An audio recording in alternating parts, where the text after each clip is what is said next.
Oi, boa tarde, gente! Boa tarde para você também que está acompanhando essa live pelo nosso Facebook TV Jornal Interior. Hoje eu recebo aqui no estúdio o psicólogo Milton Silva, ele que vai falar sobre superação e resiliência.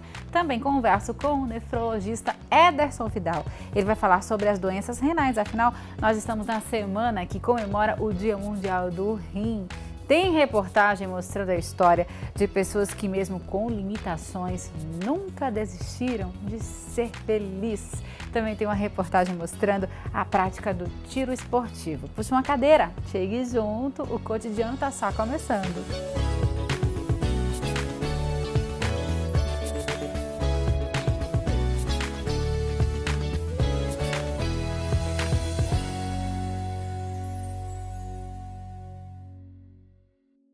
Olha só, gente, na semana do Dia Mundial do Rim, a gente fala sobre esse tema super importante com o nefrologista Ederson Vidal e também sobre o poder da resiliência e da importância da superação com o psicólogo Milton Silva. Muito boa tarde, sejam muito bem-vindos aqui ao Cotidiano. Prazer receber vocês.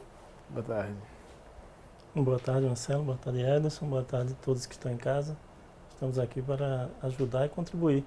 É um tema tão importante para todos nós. É verdade. Engraçado porque quando a gente fala sobre felicidade, acho que o Dr. Ederson, ele pode concordar comigo, acaba que hoje em dia com as redes sociais todo mundo passa que é feliz, todo mundo é muito feliz e acaba camuflando isso, né? Vivendo uma felicidade falsa.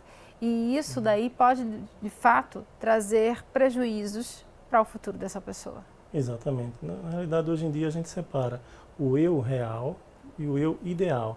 Então esse eu ideal está mais voltado para a nossa autoimagem, uma imagem que a gente costuma preparar. Só que ao invés de a gente tirar de dentro essa autoimagem, nós buscamos fora. Então é um eu que as pessoas fora vão me dizer quem eu sou. Então é uma busca desenfreada da população, da criatura humana, em tentar se adequar a esse eu ideal. Isso se torna perigoso, inclusive causando algumas doenças. É verdade. Falando em doença, nós estamos aí na semana onde se comemora o Dia do Rim, dois órgãos, na verdade, né? Tão importantes para a gente, doutor Ederson. E aí a gente queria que o senhor explicasse para a gente a importância desses órgãos. E tem muita gente que consegue, inclusive, viver com apenas um. Isso é verdade. Dia 14 de março, como você introduziu bem, é o Dia Mundial do Rim. A comunidade inteira mundial comemora esse dia tão importante. O Brasil também vai comemorar e todas as clínicas de hemodiálise no país inteiro estão se mobilizando para tentar elucidar para a população, ter esse contato com a população de forma que a gente possa trazer um pouco da nefrologia, da especialidade, né, e discutir um pouco sobre as doenças renais, né. É verdade que algumas pessoas conseguem realmente sobreviver com um rim só, né, e a importância de a gente ter em mente que a doença renal crônica é uma epidemia, né. E a gente está aí com praticamente 10% da população mundial sofrendo com essa doença. É importante esse momento para a gente debater esse tema, trazer à luz do conhecimento para a sociedade. E quando a gente também fala em doença, a gente lembra muito de superação, porque tem muitas pessoas que passam por doenças graves e acabam superando essa fase e seguindo em frente. Não é isso, Milton? Isso. Agora, para você chegar nessa fase de superação e conseguir ter um psicológico bom para você lidar com tudo aquilo, não é tão fácil assim. Não é fácil. Muitas vezes a vida é muito penosa e requer um esforço muito grande para a gente passar por determinadas situações. Tem situações que realmente extrapolam as nossas forças, mas quando a gente acaba nos conhecendo mais um pouco, enfrentando tais situações, a gente descobre que lá no final, inclusive muitas pessoas dizem, como foi que eu consegui passar por isso? Verdade. Não sei como eu fui buscar forças. E acaba conseguindo, porque o objetivo da vida, eu penso que é conquistar habilidades. Nós conquistamos habilidades com essas experiências que batem às nossas portas. Muitas vezes experiências trazem dor, aflição, sofrimento, mas nós falamos muito do estresse pós-traumático, falamos pouco do crescimento pós-traumático. Então essas pessoas que superam tudo isso tiveram um crescimento pós-traumático.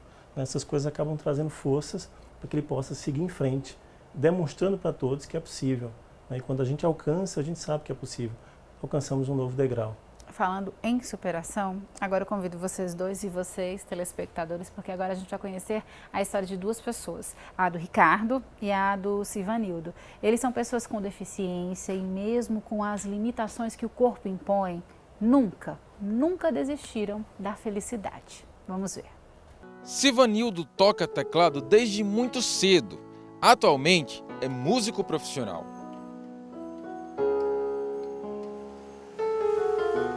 Foi essa paixão pela música que fez ele não desistir, mesmo com o limite da visão. Aliás, essa palavra limite nem está no repertório dele. Quando a gente se depara com os grandes preconceitos que ainda existem, que a sociedade acaba pensando que nós não somos capazes de fazer qualquer tipo de coisa. E eu acredito sim na possibilidade que a gente, com essa deficiência, com essa limitação, a gente é capaz de muita coisa. Então é preciso realmente desafiar, porque é um desafio levantar a cabeça e seguir e viver, porque não é uma deficiência ou uma limitação que vai deixar qualquer pessoa trancado em casa achando ser incapaz. Quem também desconhece essa palavra, limite, é Ricardo. Amante de esportes, ele tem uma deficiência na perna devido à paralisia infantil. Vai à academia com frequência e vê nos exercícios uma maneira de incentivo. O limite da nossa vida está dentro da gente. Então, se você não colocar ele para fora, você termina se prendendo ao mundo seu. Então, assim, eu comecei a ver que não era desse jeito e que, para isso, comecei a me superar e ver a vida que a vida é passageira e que a gente faz a nossa própria história. E se a gente não fizer a nossa história hoje, outros vão vir no meu lugar e vão fazer a sua história. Ricardo nos disse que conhece muita gente com deficiência que estava para baixo e acabou vendo no exemplo dele algo para seguir em frente. É isso que ele quer despertar nas pessoas. Tudo na nossa vida é superação. Então isso aí faz despertar em outras pessoas que estão envolvidas em drogas, que às vezes não amam a sua própria vida. E muitos, às vezes, já chegaram até a me agradecer pelo fato de eu estar ali participando, de mostrando que a vida ela é feita para se viver. Muito bom ver essa história. Ricardo e Silvanildo são exemplos, um cheiro para Silvanildo, irmão de Silvonaldo. Conheço vocês faz tempo. Muito obrigada, viu, pelo carinho com o cotidiano. Milton, os dois são de fato exemplos. Isso. Tiveram uma dificuldade na vida, estão enfrentando essa experiência que bateu a porta, não se deixaram abater e foram buscar lá dentro, no seu interior, forças e aptidões para lidar com essa deficiência. E conseguiram superar, né, coisas que talvez, se eles não tivessem essa deficiência, eles não conseguiriam. Então, entrar nessa busca interior, fazer esse mergulho nessa escuridão de nós mesmos, se faz necessário, para que a gente descubra nossa pérola, ou nossas pérolas, e seguir em frente. Eu acho que o Dr. Ederson também convive diariamente com pessoas que às vezes também têm essa dificuldade de seguir em frente, mas outras já estão ali e levam o tratamento aí na tranquilidade, hein, doutor? A terapia dialítica é uma terapia penosa, né? É muito dolorido você ficar ali 4 horas, 3 vezes por semana, muitas vezes com doenças que causam dor. Sim. É um tratamento livre de complicações. Traz muito sofrimento o tratamento em si. Eu sempre costumo dizer que eles são um grande exemplo de superação. São né? guerreiros. São guerreiros. São guerreiros que enfrentam realmente uma doença crônica, uma doença que não tem cura, uma doença que, no fim das contas, é uma doença que traz muitas complicações, muito sofrimento também. O próprio tratamento em si traz muito sofrimento, mas eles estão ali muitas vezes arrancando sorrisos da gente, fazendo com que a gente se envolva num ambiente divertido, alegre. E nós temos dentro da diálise muitos exemplos realmente de superação. Convivemos diariamente com isso. Muito bem, olha só, gente, agora eu vou para um rápido intervalo. Na volta tem mais cotidiano para vocês. Me espera, eu volto rapidinho.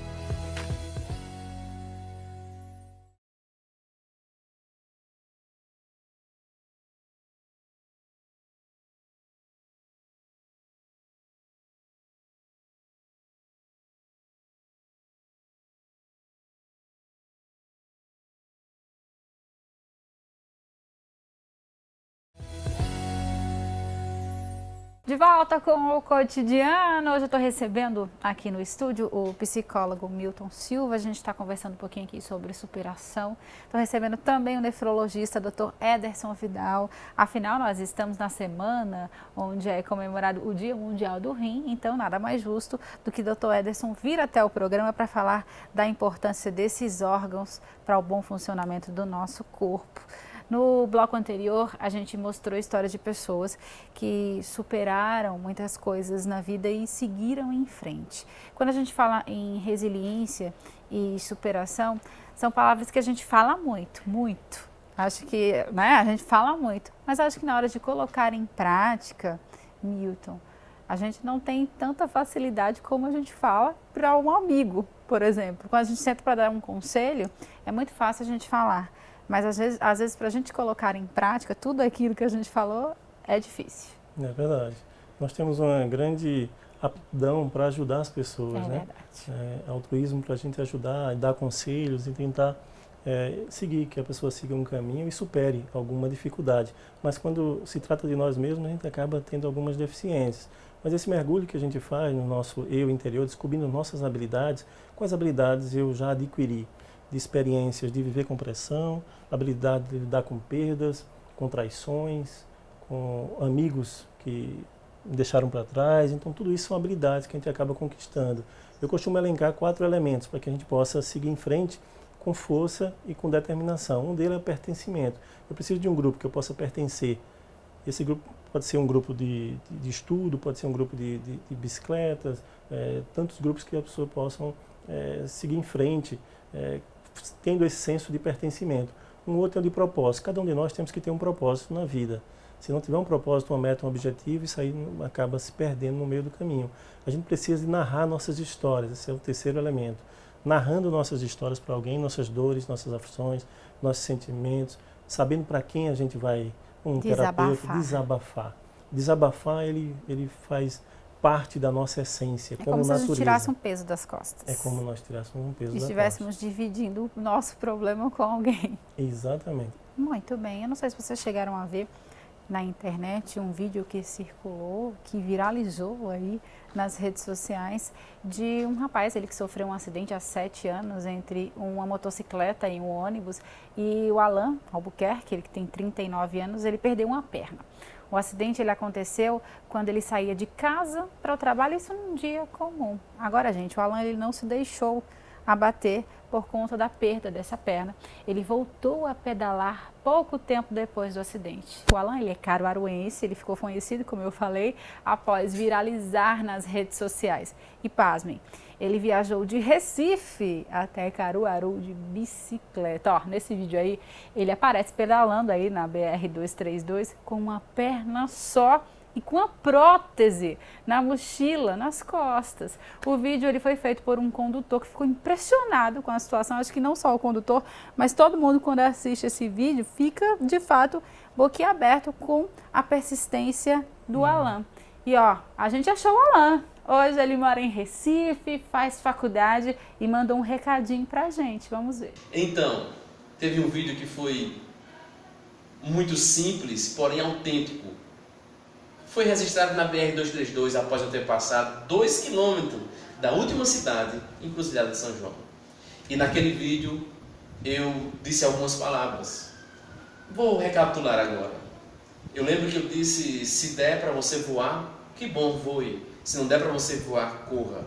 Se não der para você correr, ande. Se não der para você andar, rasteje, mas não fique parado. Às vezes é preciso parar, mas dentro desse contexto, parar é desistir. E o que eu te sugiro é não desista. Insista, persista, mas não desista. Pois na sua vida, assim como na minha, que eu precisei ressignificar, você também precisa ressignificar. Mas esse novo sentido só quem dá é você. Às vezes precisamos passar por uma situação, ou às vezes simplesmente você precisa entender que aquilo não está sendo bom para você, em vários aspectos. Mas lembre-se, por favor, não esqueça. Para você que pensou em desistir, eu queria que você prestasse bem atenção no que eu vou te falar agora. quando a dor de não estar vivendo for maior do que o medo da mudança, a pessoa muda. Pois eu sugiro que você que está na sua zona de conforto, mude para melhor. Ressignifique sua vida. Você consegue. E se não estiver conseguindo, só por você, peça a quem para te dar, como eu peço todos os dias ao meu Deus, e Ele me dá. Um grande abraço. Alan é um grande exemplo, grande Alan. Tá aí, rapaz, que viagem que ele fez de Recife até Caruaru. O doutor Ederson estava comentando aqui que ficou impressionado quando viu o vídeo. Impressionado realmente com a força de vontade, né, que ele conseguiu resgatar dentro de si, né, para vencer uma debilidade, uma dificuldade, né, e mesmo assim seguir em frente e conseguir superar. Muitas vezes a gente tem tanta saúde, né, a gente esbanja de tanta saúde e não encontra essa força interior, né, e muitas vezes dentro de um momento, como você citou no início, né, um estresse pós-traumático grande, talvez desencadeia ali uma força realmente para vencer esses obstáculos e superar. Então ele está de parabéns e que sirva de certa forma para inspirar muita gente a superar realmente suas expectativas, né, vencer esses obstáculos e praticar exercício físico. Hoje em dia eu sou um dos grandes defensores aí de mudança de estilo de vida, defendendo um pouco o viés da nefrologia, né, como uma forma, de certa forma, de se prevenir de doenças renais crônicas e ele sirva de estímulo aí para muita gente começar aí a praticar exercício físico aí e revolucionar sua vida também, né? É verdade. O Alan arrasou, Alan. Obrigada, viu? Um cheiro para você. Doutor, os nossos telespectadores, eles sempre participam, claro, do cotidiano, inclusive sugerindo temas para a gente falar aqui no programa. E ó, chegaram algumas dúvidas dos nossos internautas no Facebook sobre doenças renais. Vamos ver a primeira aqui? Deixa eu abrir aqui, ó, Facebook, a Águida Maiara, ela deixou aqui a pergunta. A cor da urina é um sinal claro de que eu estou com problema nos rins? Boa pergunta, Maiara, que às vezes a gente vai ao banheiro, quando a gente olha bem amarela e fala, nossa, não bebi água suficiente hoje, hein, doutor? Olha, Águida, em relação à coloração da urina, obviamente, quando você bebe um pouco menos de água, ela vai ficar concentrada, muitas vezes vai ficar com a coloração mais escura, mas existem doenças que também podem cursar com alteração da coloração da urina, né? Então só o aspecto macroscópico, esse aspecto do que a gente vê, não necessariamente diz se existe algum grau de doença ou não. O importante é que se faça, se isso persistir, se faça um exame realmente de urina para definir. Mas a ingesta de água é importante e nesses casos de desidratação a urina tende a ficar um pouco mais concentrada e ficar mais escura. Mas sempre lembrar que existem possibilidades de doenças renais que cursam com essa alteração da coloração, sim. Por isso que é importante também ficar olhando a cor, né, da urina. A cor normal, entre aspas, qual seria? Ela transparentinha? Ela é citrina, né, um pouco mais transparente, né? Obviamente nessas situações onde você bebe um pouco mais de água, ela vai tender a ficar mais transparente. Quando você ingere um pouco menos de água, ela vai tender a ficar mais concentrada, mais escurecida. Mas o mais importante é que ela perceba se isso é continuado, se é frequente ela perceber essa alteração na coloração da urina, essa urina concentrada com uma certa frequência. Aí pode ser um indício realmente que existe uma doença subjacente e é importante ela procurar um médico nefrologista. Muito bem, a Ana Carvalho quer saber como posso saber se eu estou prestes a ter insuficiência renal. Insuficiência renal é bastante prevalente na população, né? Doença renal crônica vem sendo diagnosticada aí da ordem de 10% na população, como eu falei no início, e é importante que, principalmente aqueles grupos de risco, né? O idoso, o obeso, o hipertenso, o diabético, aquele indivíduo tabagista, o etilista, o usuário crônico de anti-inflamatórios. Então, essa população, aqueles também que têm um histórico familiar de doença renal crônica, é importante que eles procurem um nefrologista para fazer alguns exames, principalmente a dosagem de creatinina, que é o principal marcador que a gente tem para definir se existe um grau de insuficiência renal. Existem outros exames também, urinários, mas o principal seria a creatinina. E esse grupo de risco deve sempre procurar um nefrologista para poder tentar dar esse diagnóstico precoce. Em relação a sintomas, são muito poucos. É muito difícil você ter... Ele é assintomático. Até 70% dos casos de insuficiência renal, até em fases avançadas, não tem sintoma algum. Nossa, então, quando descobre já está... É muito comum nós vermos na prática médica o indivíduo que se pergunta, mas o que foi que aconteceu? Eu não sentia nada. E de repente já está numa fase avançada ali de 80% de perda da função do rim, 90% já com indicação muitas vezes de hemodiálise de urgência. Então é importante que esses grupos de risco, como eu falei, procurem um atendimento com um médico nefrologista e façam esse tipo de rastreio para que se possa dar o diagnóstico precoce e intervir. Muito bem, a nossa última pergunta da Yasmin Carvalho. Quanto de água devo beber após consumir refrigerante? E aí, doutor? Oi, Yasmin. Em geral, se bebe no mínimo 30 ml por quilo de água por dia. Se você tem 70 quilos, 2 litros, 2,5 litros. Obviamente, se você tem um cotidiano extenuante, realmente transpira demais, perde muito líquido, essa necessidade ela vai aumentar, né? Principalmente para quem pratica esporte, tem que beber um pouco mais, muitas vezes até 50 ml por quilo dia. Mas em relação à bebida do refrigerante, hoje em dia a gente está relacionando muito bebidas açucaradas em geral com várias doenças, inclusive doença renal, doença renal crônica. Então, formação de cálculos, principalmente cálculos de urato na urina, a própria doença renal crônica associada com a ingesta cotidiana de bebidas açucaradas em geral, muitas vezes ricas em sódio. Então, não aconselho o uso abusivo de bebidas, de refrigerantes, bebidas açucaradas. Beba mais água, bem mais saudável. E bebida alcoólica, ela desidrata também? É esse mesmo caso do refrigerante ou é mais grave? A bebida alcoólica ela tem um fator diurético, né? A grande questão é que quem bebe, quem ingere, geralmente no momento ali mais lúdico, tende a não consumir água. E ela tem um efeito diurético, né? Então ela induz desidratação, né? Então, assim, o uso continuado, obviamente, vai trazer vários tipos de problema nos rins, problema no fígado. Então, tem todos esses efeitos, digamos assim, esses malefícios no uso crônico da bebida alcoólica. Muito bem, fiquem um pouquinho aí, porque agora eu vou para um rápido intervalo. Daqui a pouco tem mais conversa sobre o poder da superação, mais conversa também sobre a saúde dos rins e tem uma reportagem mostrando a prática do tiro esportivo. Me espera que a gente volta rapidinho.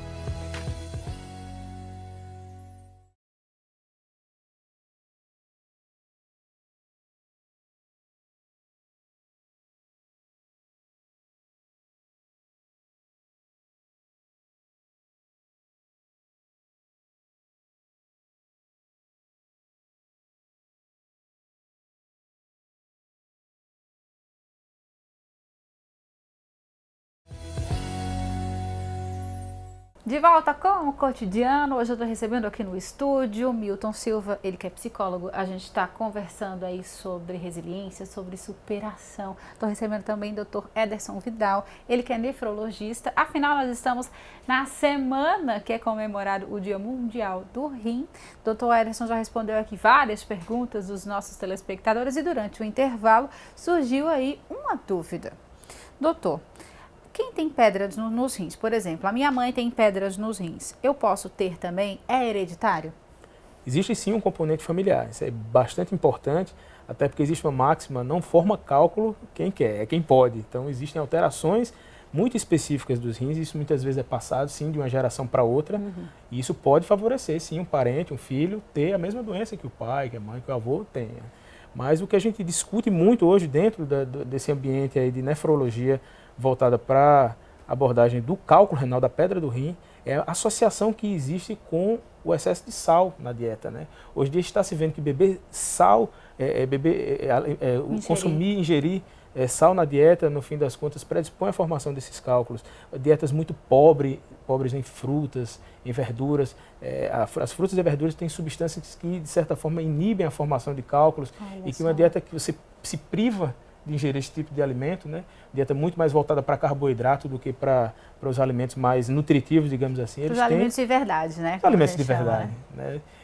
Eles têm favorecido a formação de cálculo, que pode acometer aí 10, 15% da população e ter um índice de certa forma, de recidiva, ou seja, de voltar a ter novos episódios durante a vida. E lembrar que cálculo renal é causa também de insuficiência renal crônica. Alguns pacientes vão necessitar de terapia dialítica por causa dos cálculos renais. Muito bem, vamos mudar um pouquinho de assunto, não sei se vocês perceberam, mas a procura pela prática do tiro esportivo, ela aumentou bastante. Então, claro que se aumentou, a gente fez uma reportagem mostrando como que é feita essa prática, hein? Muita gente tem aderido, viu, ao esporte. Há muitos benefícios e o Tomás Alves vai mostrar tudo pra gente agora.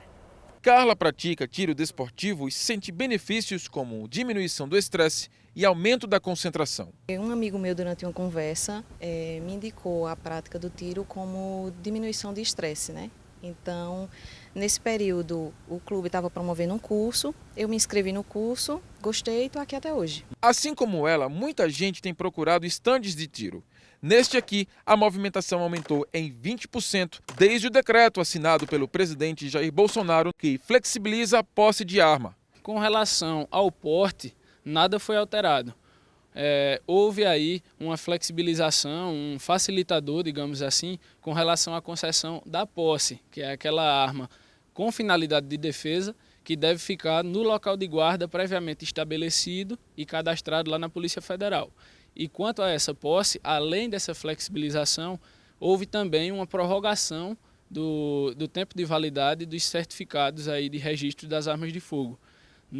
Na posse da Polícia Federal, esse prazo, na lei vigente anteriormente, era de 5 anos a partir da data de emissão, e no Exército, para atiradores desportivos, esse registro valia por 3. Agora, ambos valem por 10 anos. Pensando nesse aumento de atiradores desportivos, a gente lembra aqui que a flexibilização não é sinônimo de negligenciar os procedimentos regulares para posse de arma. No caso de quem pratica tiro desportivo, não há obrigatoriedade do documento expedido pela Polícia Federal, mas é preciso dar entrada junto ao Exército para obter o certificado de registro de arma de fogo. Outros cuidados também dentro do estande, como o manuseio correto e os itens de segurança, como o abafador.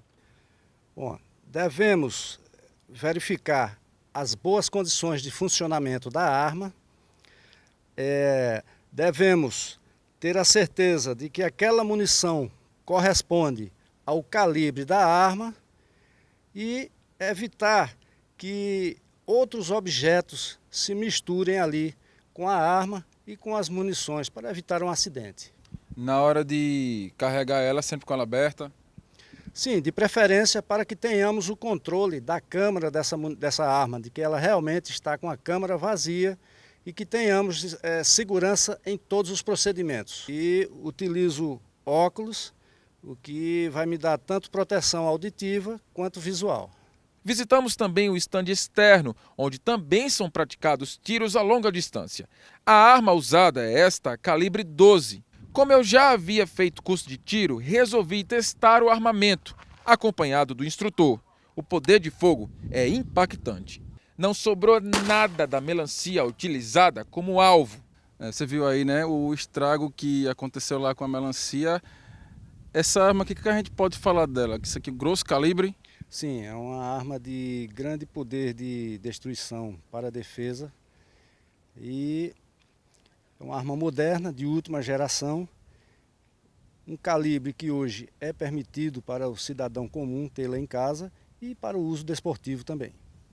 A gente lembra, a gente atirou aqui, mas a gente está sendo muito supervisionado, tem procedimentos aqui, padrões de segurança, não é chegar assim a atirar, né? Inclusive a gente foi conscientizado, né, de todos os procedimentos que devem ser realizados aqui. Sim, somos muito rígidos com segurança, porque é um princípio básico do tiro esportivo. Muito bem, Tomás, adorei aí a reportagem, Dr. Milton.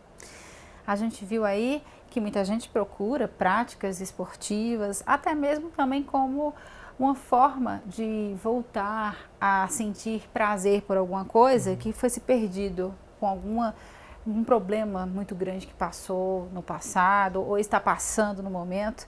E aí eles procuram também essas práticas, não só um tiro esportivo, mas uma academia, um ciclismo, uma corrida de rua para relaxar. Exatamente. A prática esportiva de um exercício físico, muito prescritas pelos médicos, é de suma importância para uma boa recuperação, não só física, mas emocional da criatura humana, do indivíduo em geral. Nós precisamos liberar algumas substâncias e neurosubstâncias que são acionadas a partir de um exercício físico. Isso acaba sendo um tratamento auxiliar ao tratamento que o indivíduo esteja fazendo, principalmente numa clínica, né, quando ele está fazendo um trabalho de hemodiálise, um trabalho de qualquer natureza, ele precisa focar naquilo. E esse foco sendo tirado da doença e voltado para uma atividade física, além dele estar com objetivo e metas para se melhorar fisicamente, emocionalmente, ele está acionando neurotransmissores que acabam ajudando também na sua recuperação emocional, que nesse momento é o mais importante. Verdade. Agora a gente vai dar uma paradinha no nosso bate-papo, sabe por quê? Porque eu tenho um recadinho para você que está em casa. E aí, vocês já experimentaram o Vitaresco da Vitamassa? Gente, tem que experimentar. Sabe aquele biscoito tradicional de chocolate recheado com baunilha, que já é maravilhoso? Pois é, agora a Vitamassa trouxe mais 2 novidades para vocês. O Vitaresco Chocolate e o Vitaresco Torta de Limão. E o melhor, gente, nas versões wafer e recheado. O que você está esperando? Corre aí no supermercado mais próximo, garante o seu, garante do lanche do seu filho. A minha filha leva todo dia para a escola e adora. O preferido dela é esse aqui, ó, de chocolate. Explore o novo Peça Vitaresco da Vitamassa. Essas maravilhas vão te tirar do chão. Ah, não esquece de seguir a Vitamassa, claro, nas redes sociais, @VitamassaOficial, e você vai ficar por dentro de todas as novidades deliciosas. Explore novos sabores. Experimente os wafers recheados Vitaresco Vitamassa. Adoro o Vitamassa, um beijo para a família Vitamassa que eu tanto amo. Ai, gente, pena que nosso tempo é tão curtinho. Já estão pedindo para eu encerrar o programa, gente. Milton, muito obrigada, viu, por você estar aqui hoje, por motivar a gente, motivar não só a mim, mas eu acho que todos os nossos telespectadores que estão passando por momentos difíceis. Gente, tudo vai dar certo. Muita resiliência e persistência, não é isso? Exatamente. Ter uma sabedoria, ter uma paciência para enfrentar essa dificuldade do dia a dia, respirar um pouquinho, puxar esse ar e deixar que as coisas fluem. A gente tem nós acabamos deixando de experienciar a vida. A vida é uma experiência. A gente acabou transformando ela em um experimento. É verdade. Então esse experimento é um laboratório. Eu tento fazer isso, mas as coisas não são assim. As coisas são, a vida é uma experiência que eu preciso imergir. Então, dentre, se entregue à vida, né? Respirando fundo e seguindo em frente, que as coisas vão dar certo. Obrigado, Marcela. Obrigado, doutor Edson. Obrigado a todo telespectador. Obrigada também, viu, doutor Ederson, por estar aqui hoje, por conversar, por responder as dúvidas dos nossos telespectadores nessa semana tão importante.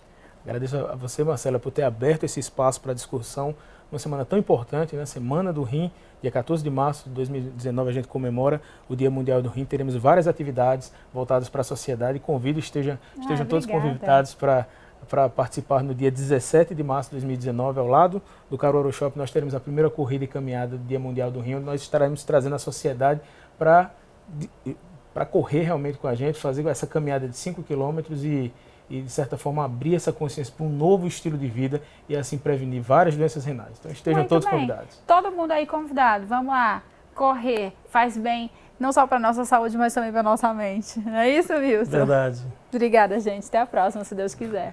Tchau, tchau. E o Cotidiano vai ficando por aqui. Muito obrigada pelo carinho, muito obrigada pela audiência. Não esquece, hein, que amanhã, 1h45, eu estou aqui de volta. Um beijo, fiquem com Deus. Tchau, tchau.